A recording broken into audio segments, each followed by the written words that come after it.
Hi guys. I don't know where to look because I'm using my front-facing camera, so if it looks like I'm looking at myself, it's because I don't know where to look. Oh well. Welcome to our last week of Ruth. We are in fact a week late.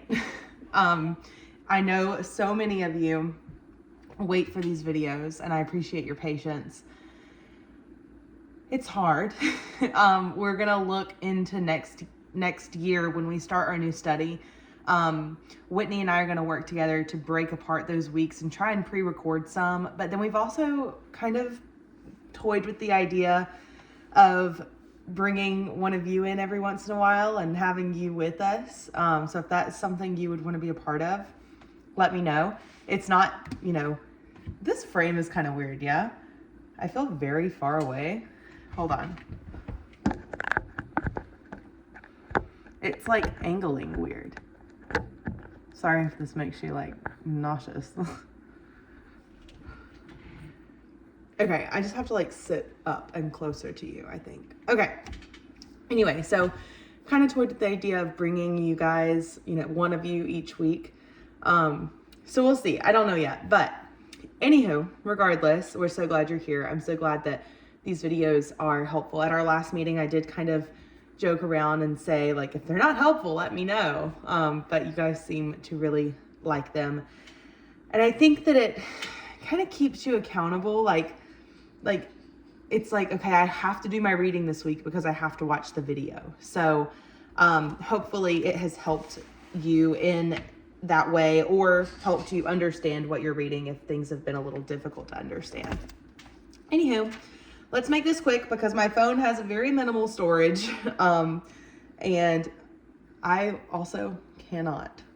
I don't like being able to see myself when I film because I just like constantly fix my hair and stuff, but oh well. Okay. Chapter 4. If you have a book, if you have one of the Ruth books, we are starting on page 77 all the way through to the end, so all of chapter 4. And I'm going to be honest, I'm not like going into this with all these notes. I'm just going to show you, I'm going to walk through what I put in my Bible, and then we're going to walk through some of the questions. So if I don't talk about something, it's not because it's not important. It's just because I didn't write it down. I have a note in here. Okay, we'll get to that. All right, so in chapter 4, we start by seeing that Boaz went. So my very first note is that Boaz didn't do anything else once Ruth came to him and said, like, I need a redeemer. He didn't send her out and then go to work and be like, okay, I'll get to it. No, the next thing he did is it says Boaz went. So I just circled that word because I think it's another reminder of how our Redeemer is not sitting around. He's like, he has gone out and is making a way. And that's what Boaz did for Ruth. Next, let's see. We see down at verse 4, the other Redeemer. So at this point, Boaz is going to the other Redeemer because he is in line first to redeem Ruth. And when Boaz explains the situation, the other Redeemer is very quick to say, I want to redeem it. And then he finds out the cost. And the cost being having to take in Ruth and Naomi. So that's, he says, I want to redeem it. And then Boaz says, on the day you buy the field from Naomi, you will acquire Ruth, the Moabitess, the wife of a deceased man, to perpetuate the man's name on this property. And the other Redeemer immediately says, just kidding, I can't redeem it. And so we just see that there was a cost in redeeming Ruth, and Boaz was willing to pay the cost. Whereas this other Redeemer, as soon as he learned about that cost, it wasn't worth it to him. And you guys know I'm going to relate that back to our own Redeemer. And, there was a price that had to be paid for our lives. And we were worth the price to Jesus. So we were worth the price to our Savior. So let's see. Oh, my little note here.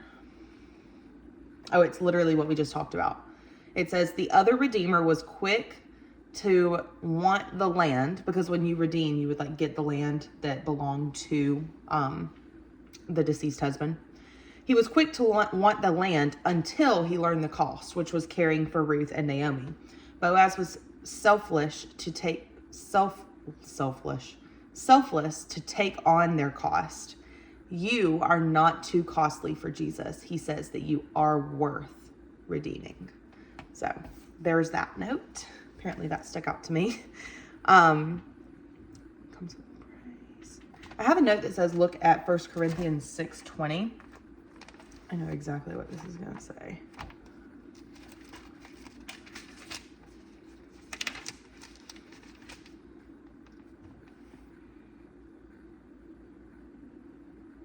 For you were bought at a price, so glorify God with your body.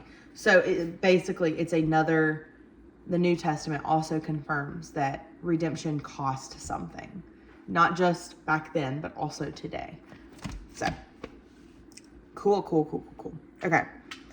So then they go through this whole situation where they have to take off the sandal and buy the property back for yourself. It's like this whole ritual thing they have to do back in that time to make the transaction official. And then it says,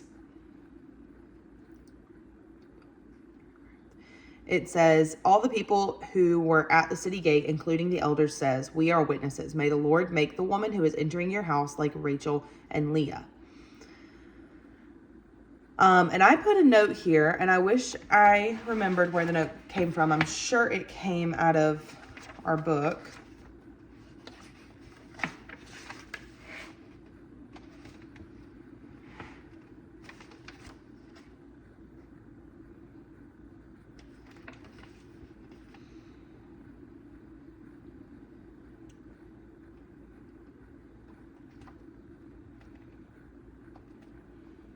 Oh, here it is. Yeah. So the witnesses prayed that God would bless Ruth like he blessed Rachel and Leah, because it was through Rachel and Leah and the 13 children that God would build the family of his chosen people. The people were praying that God would build Israel through Ruth. And then, of course, little did they know just how miraculously God would answer that question or that prayer. So when I wrote in here, the people were prayed that Israel would be built through Ruth. It's not that the people were just praying that she would be blessed and that, her life would be fruitful, but specifically when it says, like Rachel and Leah, they are specifically praying that the people of God would be built up through her, just as it was through Rachel and Leah. And then we get down to our genealogy. So we're looking at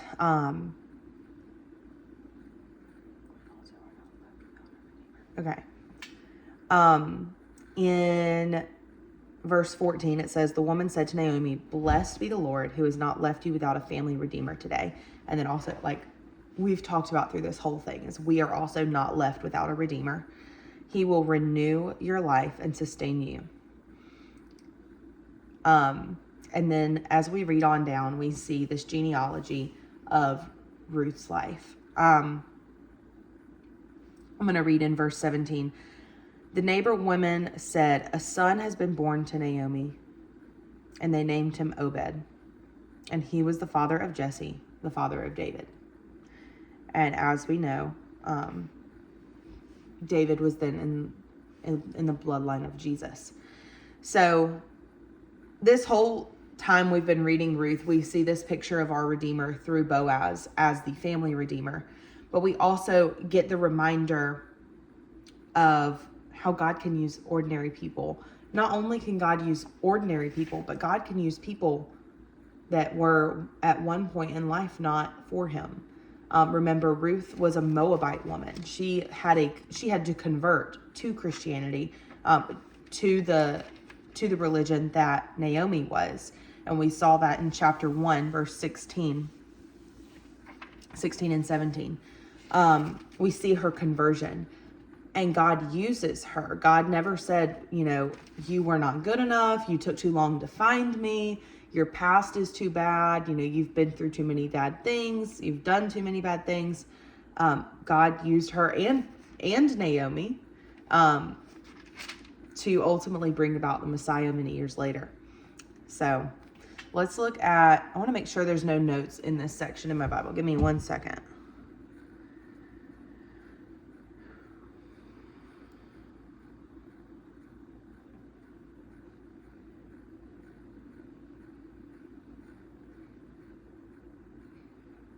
I'm going to read this one note. It's kind of along the lines of what we just talked about.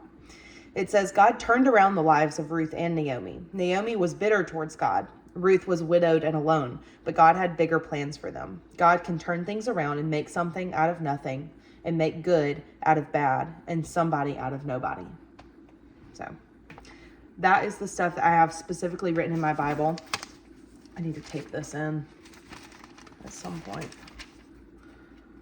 Okay, let's look at our book really quick. Whoops. And talk about any questions you might have.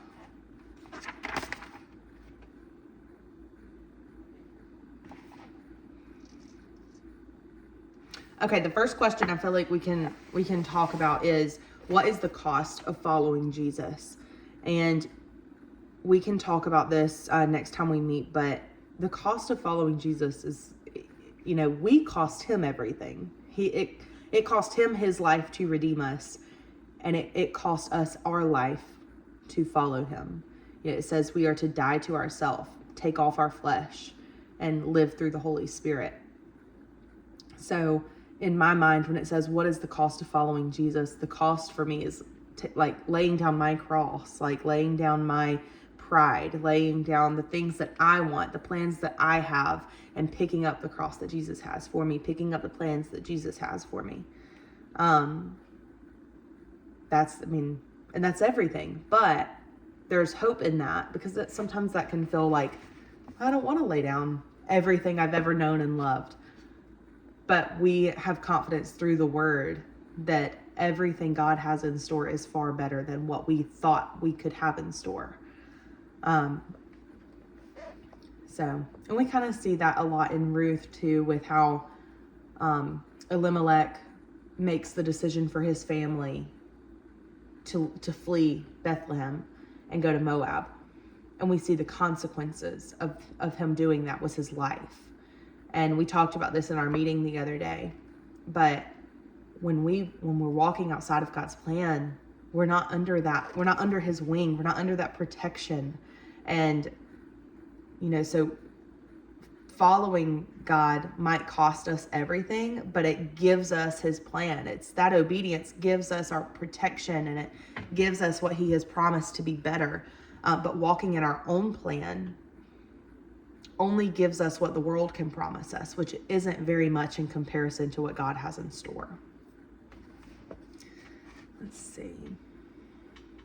Think about the things that God has redeemed in your life.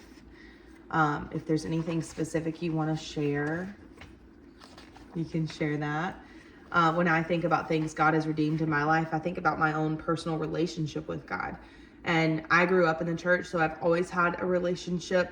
Well, always, like when I was like 5, I accepted Christ. But that relationship, God has pursued my heart for 25 years.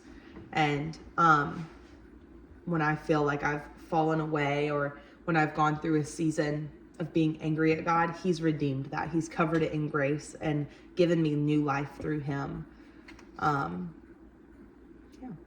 Let's see what else we got.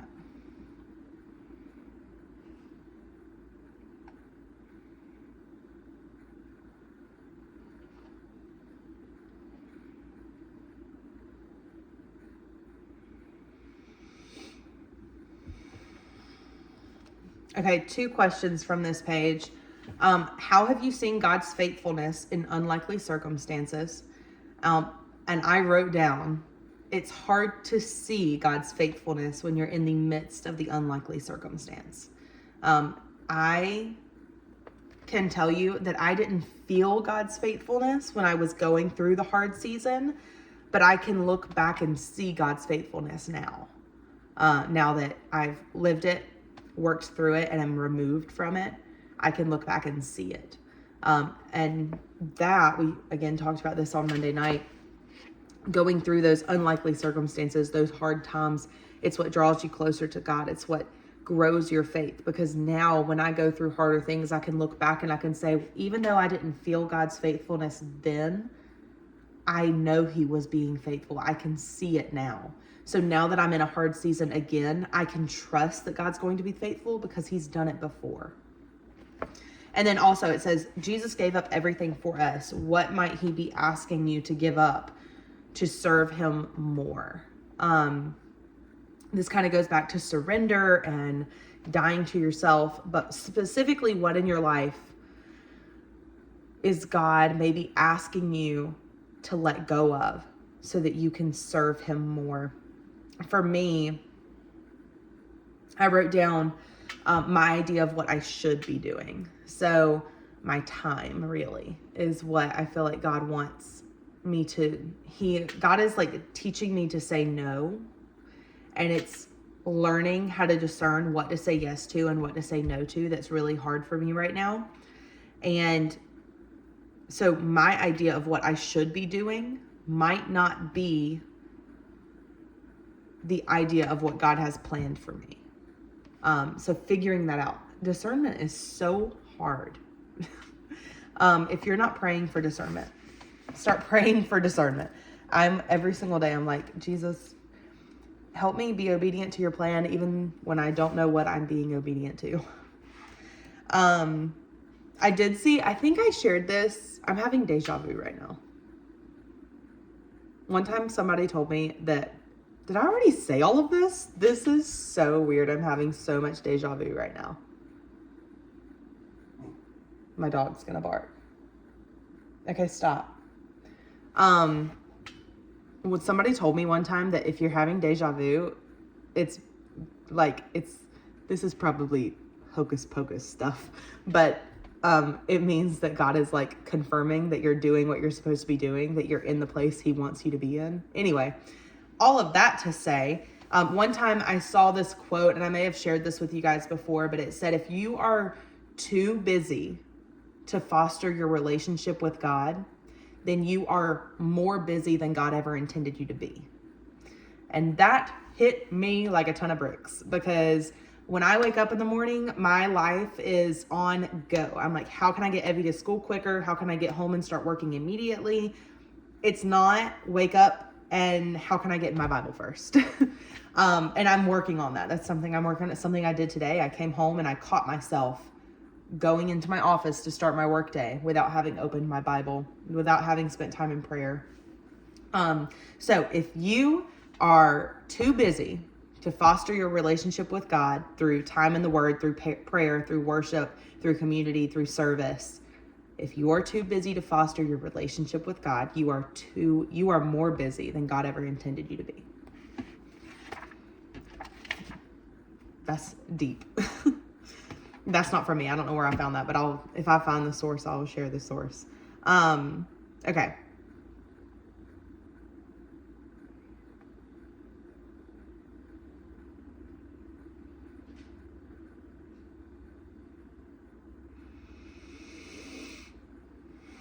What should your response be to God's faithfulness?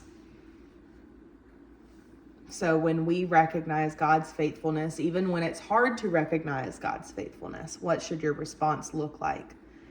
For me, I wrote down pouring my own faithfulness back out to him. I think we have to be careful because our faithfulness to God shouldn't be reliant on feeling and seeing his faithfulness to us, because sometimes it is hard to feel and see. But we're promised he's a good God. So I think it's about trust. I think, while it's great to feel God's faithfulness and to see it while you're in the midst of a hard situation, it also is a matter of, God, even when I can't feel you, I know you're here.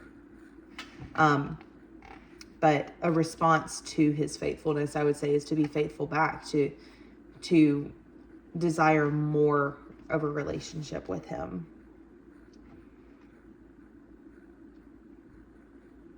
I think, oh, one more.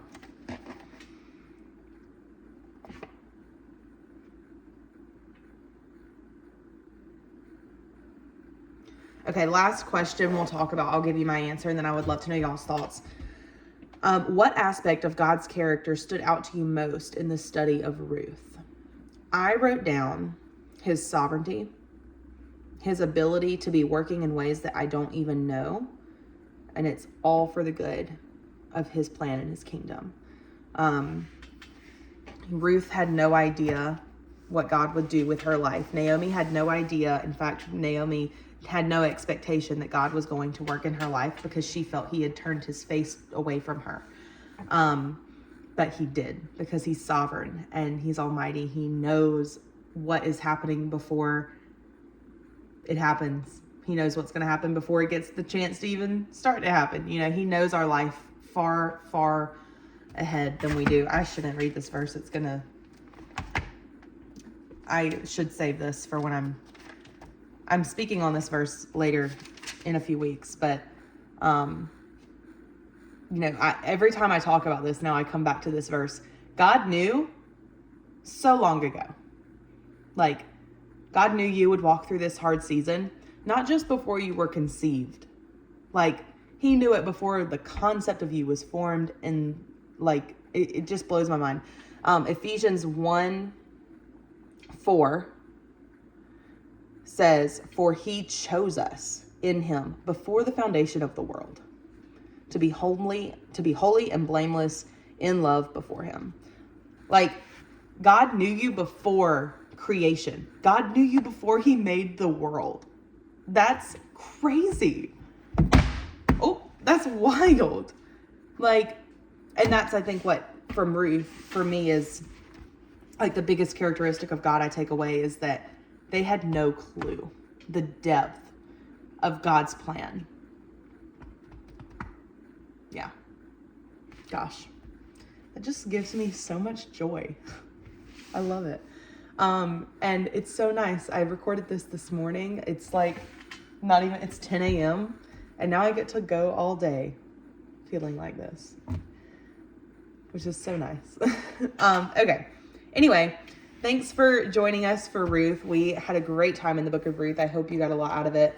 We have our last meeting of the year is the third Monday of November. I want to say it's November 18th. I cannot check because I'm recording on my phone. So, it is a holiday party. So come ready for some games and to get to know each other. And if you are able to bring a sweet or a salty, we will have kind of like potluck style, not necessarily dinner, but like it'll probably be enough to be your dinner. So I hope to see you guys there 7 p.m. And we will be in the kids' life room, not in the multi-purpose room. We'll be in the kids' life area.